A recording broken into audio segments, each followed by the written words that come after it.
Something that really frustrates me is the internet is full of these supposed experts that tell you you can buy a business for nothing down. Nothing's further from the truth. Red flags buying a business, what's the process like? All right, so everybody looks at these overnight successes. Well, they weren't overnight successes. They spent years doing stuff to get to the point where they are now, and plenty of them failed. I mean, everybody looks to Steve Jobs. Good grief, he got fired. Michael Jordan was cut from his high school basketball team. If there's 3 things people need to know about business, what would they be? Being a small business owner is not for the faint of heart. I have sweated payroll. I have gone, how are we going to make the bills this month? I've lived that life, live it to this day, every day. We all spend all this time and effort trying to gain new customers, right? So we hire somebody to help us with search engine optimization. We hire somebody to do marketing for us. We hire somebody to do Facebook ads for us. We hire somebody to boost all. We do all of this stuff to try and gain new customers, and we spend hundreds, if not thousands of dollars to try and get a new customer, right? Well, why not buy?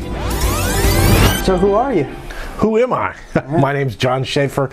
I am a business broker here in Arizona, local to Phoenix, and I also own a small business, a neighborhood bar called Hail Mary's Sports Bar. It's at 51st Avenue in Camelback. How long you been doing that?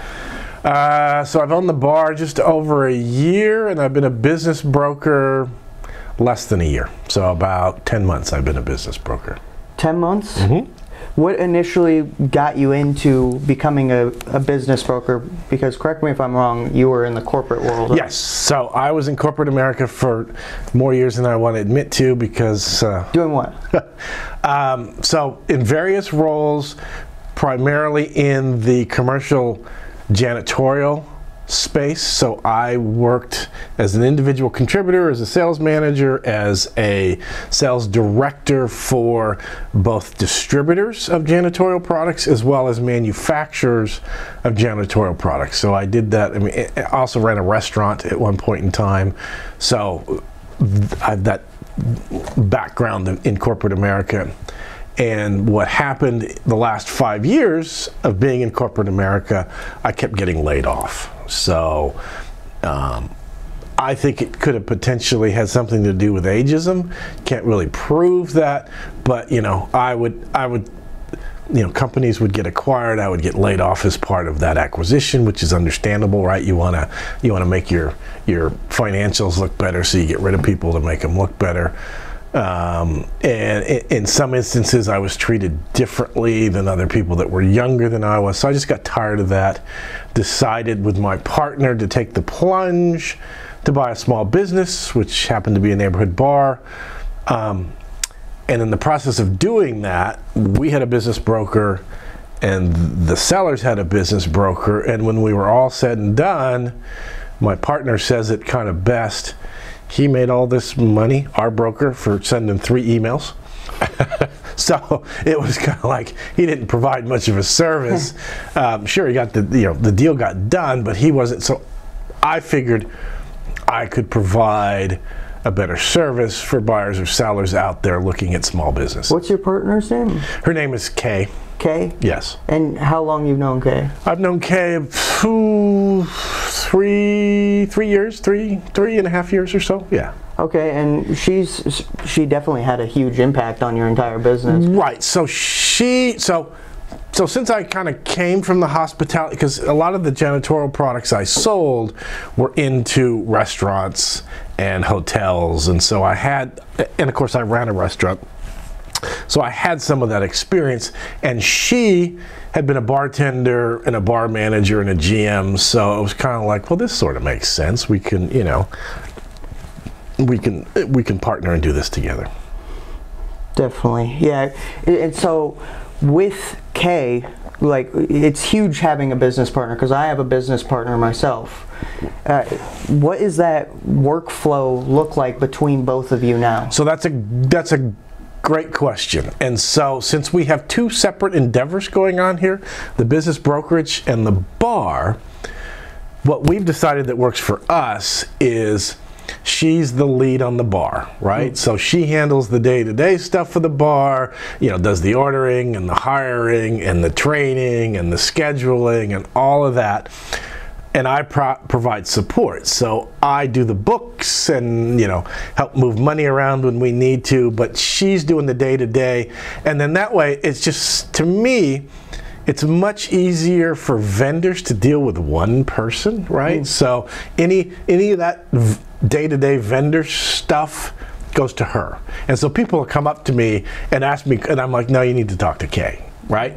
And then on the business side, I'm the lead for the business brokerage side, and then she's in the background because part of her background is that she still owns a virtual assistant agency.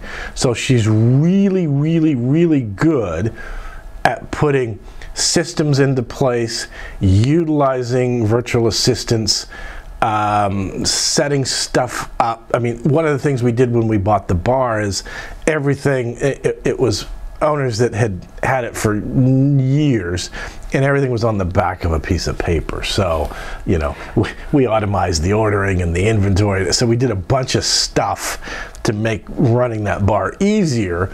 And so she does a lot of the content creation because she's good at that. She's got VAs that can help her, you know, and the thing about virtual assistants is, you know, they're overseas, and, you know, you pay them cheap, right? Well, yeah, but I look at it this way: you pay them $5 or $8 an hour, whatever it is. To them, that's a good living, right? That's like us making $30 an hour, right? I mean, it's not a great living, but it's enough of a living that you can live, right? And you know. And what does that relationship look like with those people? Are you going out actively to see them, shake their hand in person wherever they're at, or? Oh, on the business broker side? Yeah, for the virtual assistant. Oh, no, it's all online. It's all online? All of it's online, yep. Now, there's, you know, obviously there's video calls so you can actually see the person, but most of it is, and we have VAs that help us on the bar side that create content for us that we post on Facebook and Instagram. Where could people find that? The Facebook post? It's Hail Mary Sports Bar. Hail Mary Sports Bar? Yeah. And Hail Mary, that's the name of the bar, correct? Mm-hmm. Okay, and what made you come up with that name? So that's a great question. So part of it is the sports bar theme, right? You throw a Hail Mary and you know, hopefully your guy catches it and scores a touchdown and wins, right? The other part of it was kind of a Hail Mary on our part to, you know, take the plunge into business ownership of a bar. So there, you know, it was twofold. So you mentioned management. Mm-hmm. You did a lot of management in corporate world, managed a restaurant. How do you think that impacted your business today, and what do you see in people where it's like, oh, this guy could kind of be a, you know, he's not going to go too far in this company or something like that? So as a business broker, I think all of my years of experience in corporate America as a manager, managing teams, I think helps me in the process of whether you're buying or selling a business, because there's a lot of people involved, right? So, you know, potentially you're going to have some sort of financing, right? That could be through a bank, that could be through SBA, that could be seller financing, so you're going to need to manage that. There's going to be there's due diligence if you're a buyer that you're going to need to do as far as evaluating the business, you know, the financial, and of course that requires accountants or CPAs. So as the broker, I need to facilitate that and manage that. If you're, you know, for example, if you buy a restaurant or a bar that serves alcohol, you have to go through the process of getting a liquor license, right? And that's expensive. It's not. Well, so it depends. So it's interesting. There's 20, I think, different types of liquor licenses in the state of Arizona. 20? Oh, it's amazing how many different types of liquor licenses are, and some of them are very expensive, and some of them are less expensive. What's the difference? So the difference is, so like what our bar has is a Series 6, which means there's no requirement for you to sell anything but alcohol, okay? Then there's what's called a Series 12, which is what most restaurants that serve alcohol have, which has a requirement that 40% of your sales has to be food. okay? And you have to annually provide documentation that shows that at least 40% of your sales have been food, and then the state liquor board can audit you anytime they want to verify that indeed 40% of you. So that's a, you know, that's, if you want, you know, that's kind of hard to do, right? Unless you're really going to focus on your food to get 40% food. Then there's a license for a liquor store. Okay. Those tend to be pretty expensive.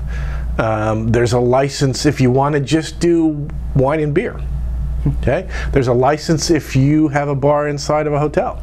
There's a license if you're like a mobile bartender. So everything there's the license for the manufacturer. So if you're in the state of Arizona and you manufacture alcohol, there's a license for that, because the state, every state controls very carefully how liquor is bought and distributed, right? So as an example, as a owner of an establishment that sells alcohol in the state of Arizona, I have to buy my alcohol from a recognized distributor. I can't go to Fry's or Costco and just be like, all right, I'm buying your whole supply. And buy alcohol and then turn around and resell it. I cannot do that. And I think that's so that they can keep track of what's going on. So. Do you think the main reason that they do that is because of things like moonshine?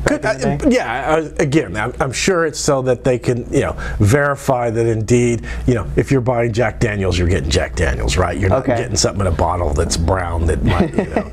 And then the other thing, right? And so also, if you buy like a restaurant or even a bar, because ice is considered food, believe it or not. Really? Yes, ice is considered food. You have to deal with the Maricopa County Health Department, right? So you have to get a license to be able to have an eating establishment. In a bar, even if you don't serve food, you serve ice, is considered food. So you have to go through, you know, so there's a bunch of different things that you have to go through, whether you're buying or selling a business, right?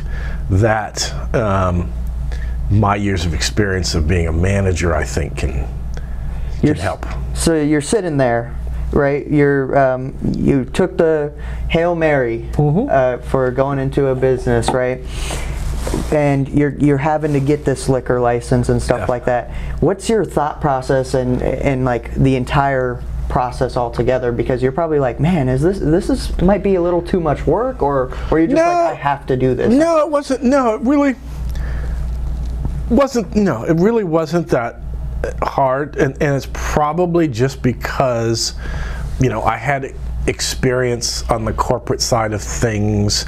I mean, we built teams from scratch. We went into markets that we didn't, you know, for example, I grew a team that sold personal protective equipment for a distributor that had never done that before, and we started with one person and ended up with 22. So I think a lot of that is no different than going through all the different hurdles of buying a business. Definitely. So you're building a team. You said you had one and ended with 22. What's that vetting process like? You mean in terms of hiring folks? Hiring, how do you know, like maybe you hire somebody and then you're like, okay, this guy, we got to get rid of him.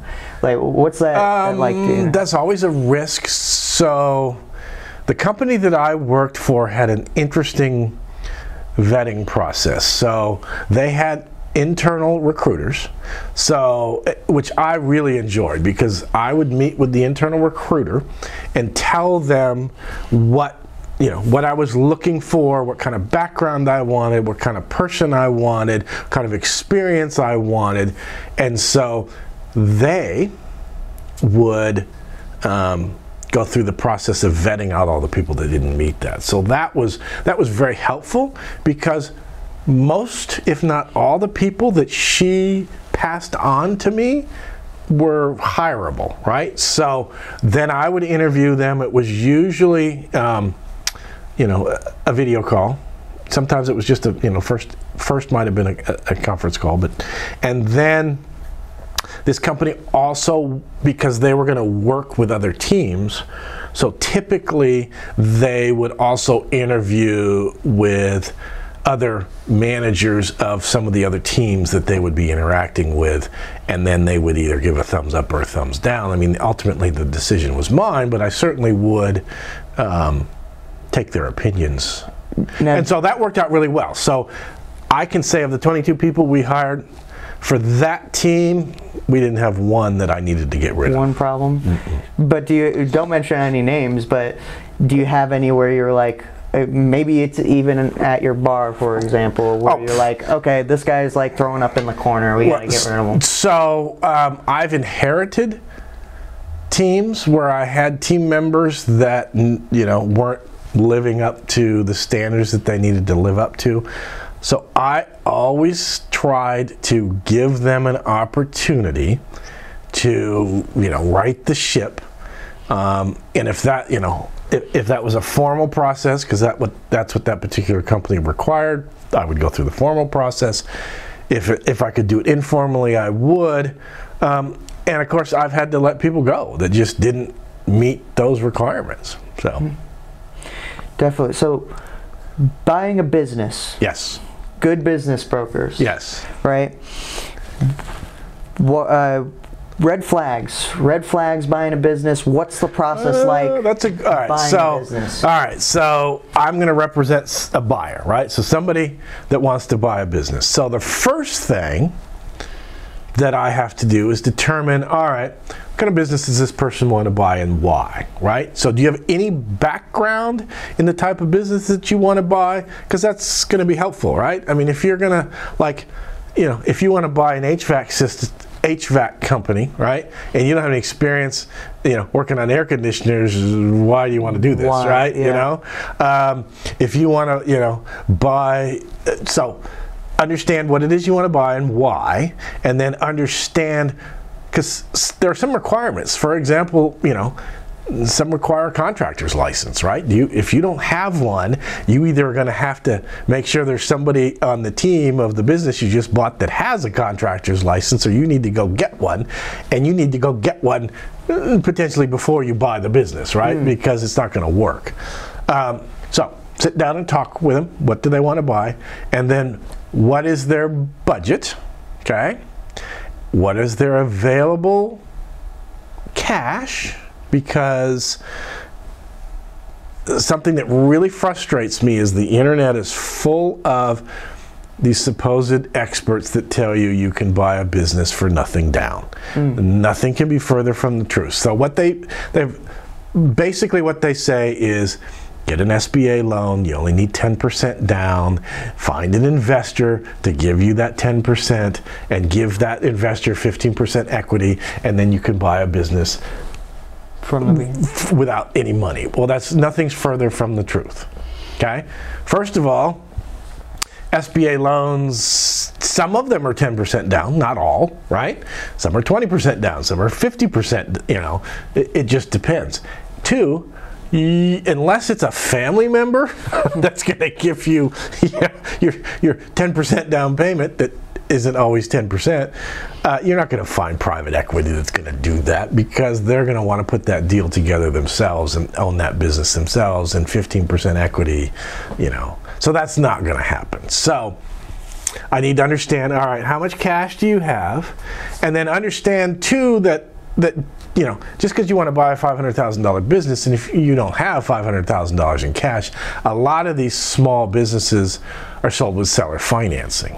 Okay, so now typically and I advise my sellers this, typically you want to make sure that your buyer is putting a significant down payment down, right? Because you don't want, if you're selling a $500,000 business and they've put down $10,000, that doesn't, they can easily walk away from that after they've run the business into the ground, and it's not worth what it was when you sold it. So why would you do that? But if they put $200,000 down or $300,000 down, and you're financing, $200,000 or $300,000, that's a whole different story, right?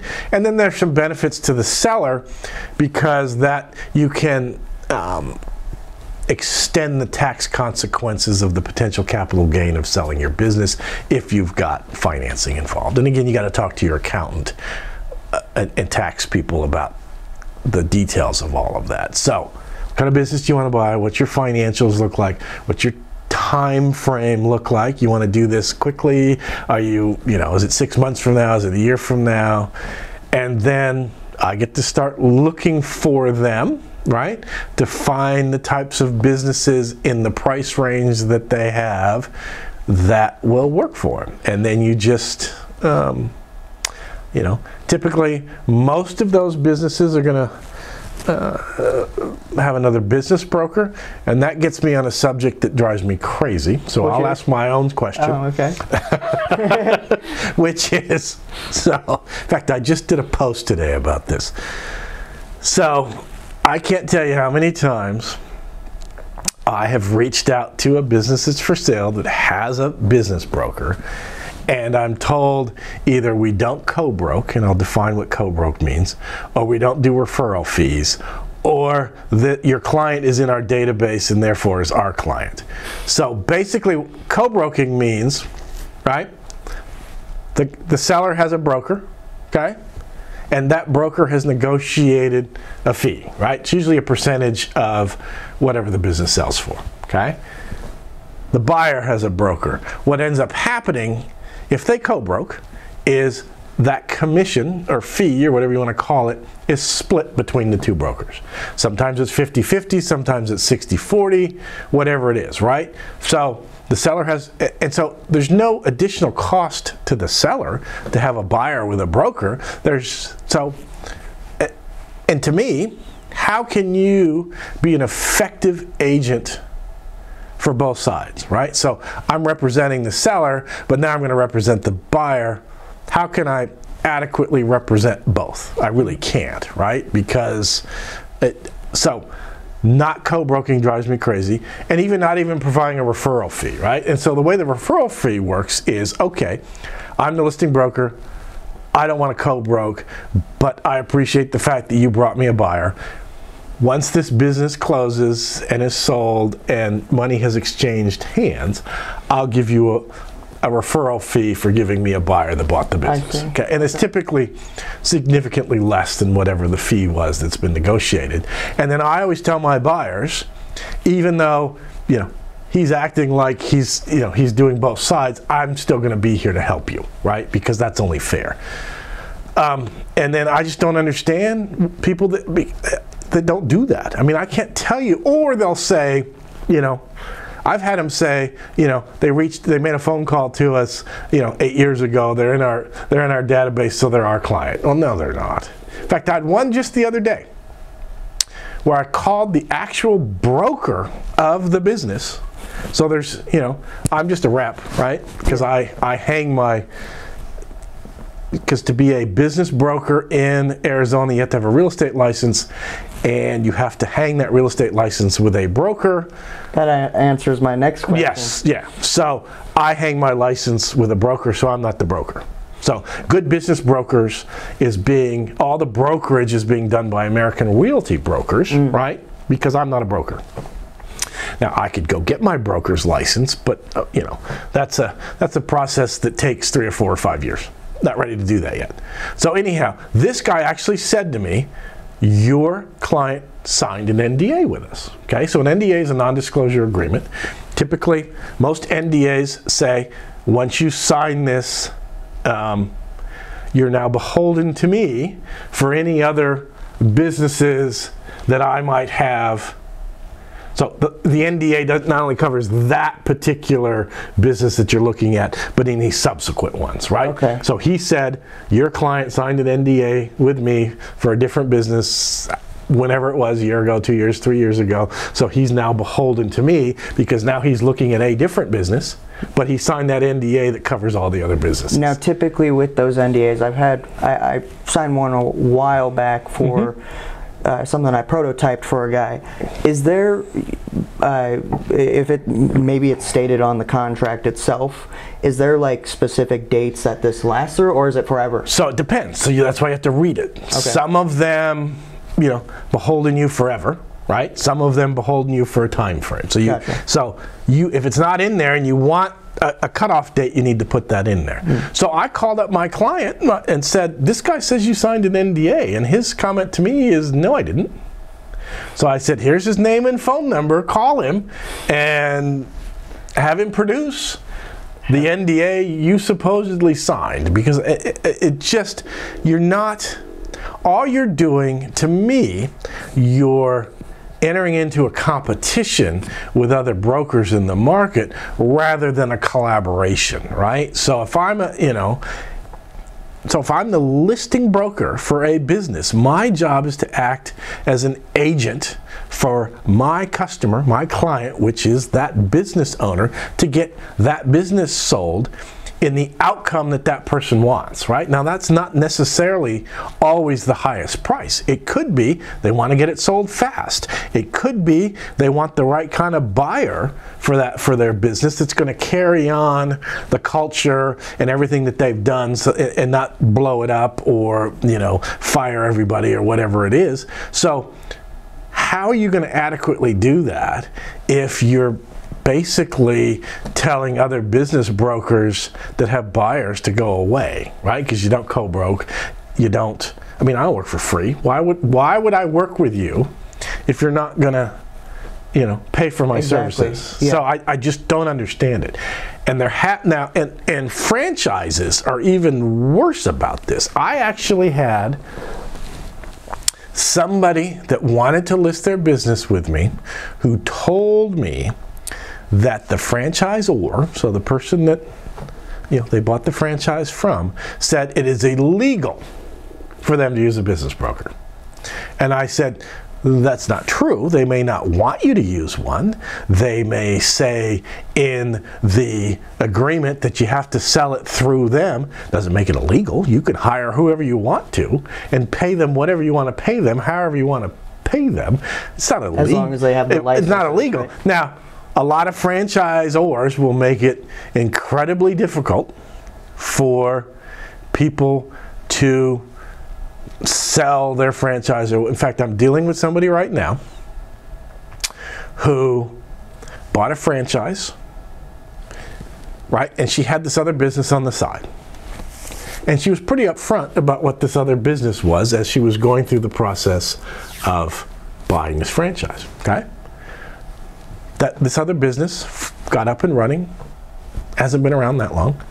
She's about to go through renewal with the franchise that she bought, and they've told her, they sent her a cure notice. Now, I don't know if you know what a cure notice is. A cure notice is basically a breach of contract with a specific time frame to do whatever it is that you need to do to unbreach the contract. So they sent her a cure notice. She has 60 days to sell the business because they're telling her it competes with the franchise that she bought, even though it really doesn't. What? Yes. Now, do you think that they do that because they have like the money and the they just have the money? They're just being ignorant. They're being snotty. They're being because to me now. And I've talked to other folks that have sold franchises in the past, and the other thing a franchisor can do is say, even though this business may not compete with ours, we want you to focus 100% on our business, so you can't do this.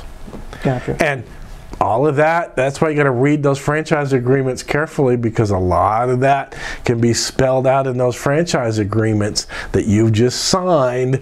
That, in fact, her franchise agreement said she couldn't sell that business to, you know, her husband or her daughter.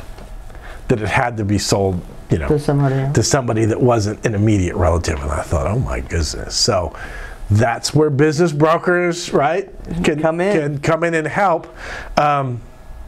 Because, in fact, she went through buying out her partner for this franchise, and rather than hire an advisor like me, her husband that was a lawyer was, you know, trying to help her through it, and he was just no. She goes, I should have hired you. I wish I would have hired you. Off the bat. And I said, well, you know, live and learn. So you asked me a question and I went off on a tangent, and I don't remember what the question was. Oh, I was asking you red flags in a business. Oh, there you go. Yeah. Okay, so red flags in a business. So, as the buyer or the seller, right? So, what's really, really, really important is that your financial documents are in order, right? So I can't tell you, especially if especially if somebody has a cash-heavy business where, you know, the tax return doesn't necessarily match what the P&L says because they're hiding cash. Because there is no, when you take a credit card, there's a record of it, right? So there's an, you know, that bank is reporting that to the IRS. So there's an absolute record of all credit card transactions, and you really, unless you're stupid, you have to report those. So a lot of times what you'll see is either only the credit card transactions reported on the tax return, or, you know, some of the cash, but not all of it. So the problem that, and then they'll send a P&L statement and they don't match, right? There's a big discrepancy, and they want credit for that additional revenue from the cash that isn't reflected on the tax return, and that just becomes a big thorny problem. Because if I'm a bank, whether it's SBA or conventional or whatever, I could care less with your P&L statement. I'm going with the tax return. And then I'm also going to wonder what else is not right here. And as a buyer, right, how do you verify, you know, they're telling me there's an extra $200,000 a year in cash revenue. How do I know that? Where is it? Right. So then, you know, the buyer has a choice of, all right, do I drop the price to reflect that, or do I walk away from it? What else are they hiding? You know, and if I'm the seller, you have to understand that it's going to be tough for you to find a. Now there are buyers out there that will say, yeah, okay, I believe you, or, you know, do enough poking around that they can say, yeah, there probably is, you know, is some cash revenue here that I'm not seeing. So, you know, as the seller, you can either accept the lower price, right, because you've enjoyed however many years you've not been reporting this cash, or you can spend the next couple of years reporting that cash so it shows up in your tax return, so you can then get the price that you want. So I would say financial, and if you really think about it, as a small business, because I work with businesses that are, you know, basically $3 million or less in terms of revenue. I mean, in terms of what they're being sold for, right? Right. So, because once you get more than that, you probably need somebody that does mergers and acquisitions and has, you know, lawyers on staff and accountants on staff, and, you know, because most of those are going to be corporations that require some additional due diligence and stuff that you have to do to make, because you're not really, you know, you're selling the stocks of the shares of that business, not necessarily the, you know, the business itself. So when you're selling, sorry to interrupt. That's okay. When you're selling, you said $3 million or less. Right. Now, as a purchase price. And how is that determined? So that's where I was going from. Oh, okay. So typically, what most buyers are buying is cash flow, right? Okay. So cash flow is what's left after my sales and my expenses, right? So it's before any, you know, depreciation, because, you know, depreciation helps you on your tax return, right? It's before taxes, it's before interest, so it's basically the extra cash, the extra income, whatever, you know, that's called seller discretionary earnings, it's called cash flow, whatever word you want to use. It's basically the cash that's left over in your business. So basically, that's what a buyer's buying, okay? So if you think about it, if the cash flow is $100,000, right? The price is typically a multiple of that $100,000, somewhere in the high ones to the low threes. So let's just say it's 2. So the multiple is 2. So a $100,000 cash flow business is going to sell for $200,000. Okay, just as an example. Now there are things that are going to add and subtract from that. So what can potentially add to that is if there's real estate. So if that business owns the real estate that the business operates out of, well, obviously that's going to add to that because you have a real asset that you can determine a value for, right? You can get it appraised, and the bank's going to like it because now I've got something, you know, that I can hold in collateral if you default on the loan, right? So that's going to add to it. The other things that could potentially add to it is your revenue growing, right? So was your cash flow $80,000 last year, and now it's $100,000, and it's projected to do $120? Well, that's going to add to the multiple, right? Because now maybe instead of being worth $400,000, maybe it's worth $500,000, right? The other thing that can add to it is, let's say you're an HVAC company and you've got trucks and parts and tools and all of that are going to be part of the sale. So any assets that can be part of the sale are going to add to that. Now, what can subtract from that is your revenue going the wrong way? Is it going down? I mean, was the cash flow, you know, 120 last year and now it's 100? So maybe my multiplier now is not 2, maybe it's 1.5. So maybe it's only worth 150 because is it going to continue to go down? So that can subtract from it. Another thing that can add to it is do you have recurring revenue? So if you think about, if you have memberships or anything where somebody signs up and every month, every week, whatever it is, they send you money, that is very valuable to a buyer because then I can use that as a projection and I can probably anticipate, and again, I'm going to ask these questions, what's your turnover like? But, you know, let's say you keep 90% of those customers. Well, I can now plot out, I know that this much revenue is recurring, so I know that this much revenue, probably 90% of it's going to happen. And if I do things, maybe I make that grow and I get more memberships. So that's, you know, let's say you're a spa or a med spa or whatever, and you've got, you know, you have memberships or things that they can sign up for. Well, that's very valuable to a buyer. What kind of client list you have that you could potentially market to, that's valuable to a buyer. What's your website look like? What's your Facebook or social media presence look like? I mean, do you have 5,000 followers on your Facebook page? Well, that's valuable, right? Especially if I'm going to sell that as part of the business. So, you know, and that's what a business broker can do, is help. Because you want to get the price you're asking for the business to be right? You don't want it too high because then you're gonna, you know, you're gonna scare off buyers, and you don't want it too low because then you're not getting the potential value. Now, there is a group of people, especially on the real estate side, you know, residential real estate, that say price stuff low so that you create a feeding frenzy. I don't know. I don't know. I mean, I don't know. I can see the idea. I don't know. Definitely. So, easiest business comes into you to sell their business. What is that? Is that, and what I mean by that is there's like a contractor seems complicated because you have to verify their licenses. You got to verify XYZ. That's not that hard, but okay. What's the easiest business to sell? Yeah.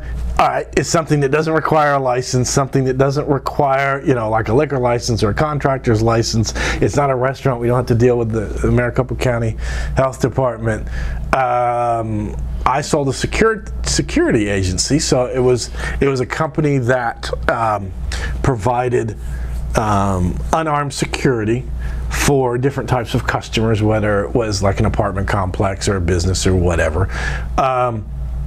Now, you do have to be licensed to have a security business. Oh. But that one sold pretty quickly because another security company bought it and just swallowed it into the. And that's another thing that I talk to people about too, is we all spend all this time and effort trying to gain new customers, right? So we hire somebody to help us with SEO, right? Search engine optimization. We hire somebody to do marketing for us. We hire somebody to do Facebook ads for us. We hire somebody to boost we do all of this stuff. You know, we send out flyers and we do all of this stuff to try and gain new customers, and we spend hundreds, if not thousands of dollars to try and get a new customer, right? Well, why not buy a business that either does exactly what you do or can complement. So let's say you're an HVAC company, you could buy another HVAC company, or maybe you want to expand and offer plumbing. So you buy a plumbing company. By the time you look at the number of customers that particular business has and the revenue they generate from it and what you paid for it, it's probably cheaper to do that than it is to try and organically go out and buy, and grow your business by trying to get new customers. So, I think that's a great strategy for not all, but some small businesses out there that are looking to grow. Now, maybe, not everybody's looking to, because there's going to be some turmoil with acquiring a new business, and maybe you're not ready to do that, right? But for some people, I think it's at least worth the consideration, especially if you're extending a lot of effort and money to try and get new customers. No, that makes a 100, because they get the book of all of their customers. Yep.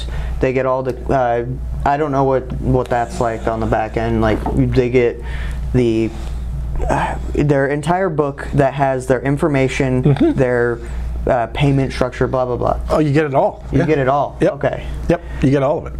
So take me back. Let's go back all the way to the beginning. You're fresh out of high school. Where are you starting, man? All right. So that's interesting. So, when I was a senior in high school, okay, and I always say this, you don't always make really good choices when you're 17 years old. So when I was in high school, I had gotten involved with horses. So I was doing 3-day events, which is similar to what you see in the Olympics, right? A 3-day event with a horse is first day is dressage, second day is cross country, third day is stadium jumping. And I'm certainly, I was not anywhere near as good as those folks. And then I was doing English hunters and jumpers, where you either are showing the horse or you're showing yourself. And so I thought, well, I would, maybe I can do this as a career, right? So it was a long time ago. There were not a lot of colleges out there that would offer you a 4-year accredited degree. There were plenty of places you could spend your money to get a horsemanship certificate that meant nothing. So I was in California at the time. I actually found a college in Ohio, of all places, that offered a 4-year degree in equine science and stable management. So I went there. By my sophomore year in college, I went, you know what? This is all about people that have money. I don't have any money. I don't want to spend the rest of my life sleeping in a stall because I'm the hired help. So I finished it. But I was smart enough to get a double major. So I have a degree in equine science and stable management and a degree in business administration. So wow. Never used the equine science degree, other than one time I was a guest speaker at a class that my aunt was taking at Pima Community College in Tucson a million years ago. But other than that, I've never used it. And you were going to the typical, going to parties, growing up, stuff like that. Yeah. Yes. So yeah, 100%. Yes, I enjoyed myself in college. Yes. So graduated college, and moved back to Tucson because that's where my family was from. And I got a job, of all places, at a civil engineering firm as a surveyor, as a land surveyor. So this was before GPS. And so back then you had a 3-man crew where you actually looked through, it was called a theodolite. It was basically, like a telescope that you look through to plot stuff out. So you would go out and survey for whatever, if there was going to be a road that was widened, if you were going to put in a subdivision, whatever you were going to do, and you needed to plot where the world was so that you could say, well, the curb goes here, or the electricity stuff goes here. So I did that, and then they would, if the surveying business slowed up, they would bring me inside, and since I was paid the least of anybody else in that office that was in the office, I made blueprints. I would deliver proposals. I can remember punching computer cards. I would go to the University of Arizona and punch computer cards. So I knew what a hanging chad was way before the Bush-Gore election. So I did that. Then I moved back to Ohio, ran a restaurant for a while. I ran a auto service center for a while. Then I moved back to Tucson, and that's when I started my career. I went to work for a company that sold institutional cleaning products to hotels and restaurants and hospitals and everything else. Went to work for them. Then I went to work for one of their competitors. Then I went to work for a distributor that distributed all of that stuff, including other stuff like toilet paper and trash bags and brooms and mops and all of that stuff. Then I worked for a company that made hand soap. Then I worked for a company that sold basically a membership. So rather than trying to go out and negotiate pricing and contracts with all these different manufacturers, you would join this membership who would do that for you and would leverage the 300 members they had rather than you as one person. And then I kept getting laid off, and so in fact at one point I went back to work for one of the companies I worked for, and then I bought my bar with my partner. Gotcha. And what would you say that your family, like, because you were all around, you were managing, now you own a business. How would you say your father, your mom, how did they impact you? What are some like key lessons that you can remember? That's an interesting question. So I would say my family just instilled in me a hard work ethic, and if you say you're going to do something, do it, right? And sometimes I've had to do stuff I really didn't want to do, but I said I was going to do it, so I'm going to do it. So I would say, they gave me the foundation to be a hard worker and to live up to my word. How do you think that compares to today's people and their families? So that's interesting. What I have found in the small business world is everybody lies to you. I was really surprised, because in corporate America, for the most part, and corporate America has its own set of issues, but for the most part, if it was in the contract, for the most part, at least the companies I worked for, they were going to do it, right? And if somebody said something to you, for the most part, they were going to do it. Now, what I have found in the small business world is I have had vendors look me right in the face and lie to me. I mean, 100% lie to me. I've had them say, yeah, sign the contract, but I won't hold you to it. Well, yes, they do. Absolutely 100% looked me in the face and lied to me. I've had other vendors that just don't care. So it's been very interesting to understand that you've got to weed out the people that you can't trust, and it's too bad, because I tend to be a trusting person, and so I've had to learn, as Reagan said, trust but verify. Trust right? but verify? Yeah. Do you have more of those people that, like Reagan, I don't know if he really influenced you, but who's influenced you, like, whether that be a sports person, your father, or somebody like that? So I was a big Ronald Reagan fan. John Maxwell, I don't know if you're familiar with him. He's a leadership guy. He's written a lot of books, and he's done a lot of podcasts and stuff on leadership. Earl Nightingale's another good guy that I've listened to. I've also, everybody I think should read Sun Tzu, which is The Art of War. Oh, I read that. Yes, because it's very interesting. The things that he says in there you can apply to the business world, to your personal life. It's not just, it's too bad it's called The Art of War. It should be called The Art of Life, right? The Art of Life.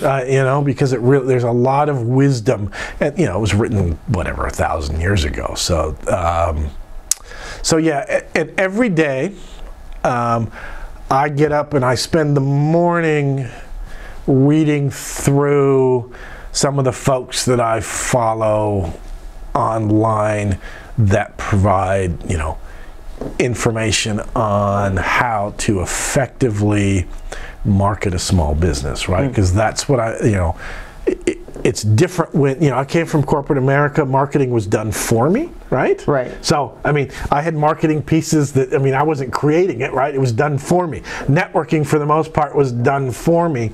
So I've had to learn to, because it was interesting, my LinkedIn profile. Which is? It's John Schafer, right? Gotcha. Yeah. Before I started doing this was all corporate people, right? Because that's what I was doing. So it was all, my connections were all related to the corporate businesses that I was either supporting or selling to or whatever. And so I've had to go through a whole transition now of getting small business owners within Arizona. And so I hired a company that helped me out with that in the beginning. Now I'm doing it on my own. And so it's interesting to watch. I'm up to 4,000 followers now on LinkedIn. And the last, I probably get somewhere between 5 and 10 new connections every day. 5 and 10 new connections every day, just based upon all of the work because I do a weekly newsletter. I try to post something or comment on something every day so that I get myself out there. And so, yeah, I have been fortunate to grow that big, and yes. You've stayed determined to do so. Yes. So, wrapping up here, I got two more questions for you. If there's 3 things people need to know about business, what would they be? Being a small business owner is not for the faint of heart, right? And so I think one of the things I also can bring to the business broker side is I am a small business owner. So I have sweated payroll. I have, gone, how are we going to make the bills this month? What can we do to try and drive more customers? So I've lived that life, live it to this day, every day. So I think understand that, especially if you come from corporate America, it's a completely different experience. Yes, some of what the skills and talents that you have from corporate America are transferable, but some of them you got to learn on your own. I wasn't part of chambers. I didn't network. I didn't do any of that. So, and you're going to have to think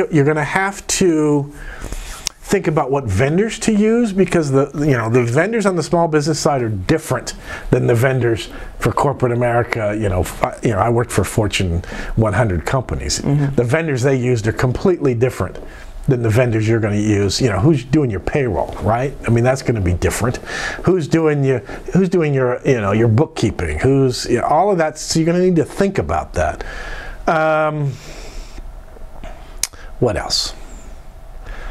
I would say don't lose faith, because you're going to have bad days. You're going to have days where you're like, why am I doing this? Let me just close down and, So have Go faith. Back to a normal job. Have faith. Understand there's going to be ups and downs, and, and then you're going to have days where you feel like you're on top of the world. So I think you kind of need to manage the highs and the lows, right? And don't give up. Everybody looks at these overnight successes. Well, they weren't overnight successes. They spent years doing stuff to get to the point where they are now, and plenty of them failed. Everybody looks to Steve Jobs. Well, good grief, he got fired. He was, Michael Jordan's another perfect example. Michael Jordan was cut from his high school basketball team. Really? Yes. Michael Jordan was cut from his high school basketball team. Think about that. That's crazy. And then his determination to keep going. Or look at Kobe Bryant. Kobe Bryant, the Mamba way, all of that. He was just that, determined to be successful. So, and he didn't let setbacks, get to them. Get to them. So you're going to have setbacks. That's the other thing. You are going to have setbacks. Things are going to go wrong. It's not going to go the way you think it is, you know. So just to make sure. So first, you said get your vendors straight. Yep. Right? Second, you're going to have highs and lows. Yep. And then third, you're going to have setbacks. Yep. Gotcha. Your businesses 5 years from now, where do you see them? Where do you want them to be? So we have plans to buy additional bars. Okay. We'd like to have 2, 3, maybe 4. So we have plans to buy additional bars. The business broker, I would like to just continue to provide assistance to buyers and sellers. I mean, it doesn't have to. I don't have any grand plans to have a staff of 20 and an office and all of that. I would be perfectly happy 5 years from now if it's still just me helping small businesses, because again, it's not just me, right? I have lots of referral partners. I've got SBA guys, I've got bank guys, I've got accountants, I've got marketing people, SEO people. I have a whole group of people that I have vetted that I can, like you, right? That I can count on to help my clients either buy or sell a business. Gotcha. Well, thank you so much, John, for coming on. It was great. You're welcome. Thank you. That was awesome.